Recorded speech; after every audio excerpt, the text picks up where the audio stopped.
रात्री घरी आल्यावर पण आम्ही असा डान्स केला.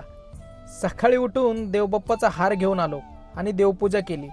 लेकीने पण तुळशीला अगरबत्ती लावून मला अशी मदत केली आणि माझ्या रखुमाईला गोंजारू गोंजारू काजू बदाम खाऊ घातले. नंतर ऑफिसला गेलो आणि घरी आल्यावर बायकोला म्हणलं, होय ग, देवानं स्त्रीला का निर्माण केलं असेल बरं? लेकरांची काळजी घेण्यासाठी देवाने आईला निर्माण केले. आईनंतर बहिणीला भावंडांचा सांभाळ करण्यासाठी निर्माण केले. बायकोला म्हणजेच दोन्ही घरच्या लेकीला दोन्ही घरचा सांभाळ करण्यासाठी निर्माण केले.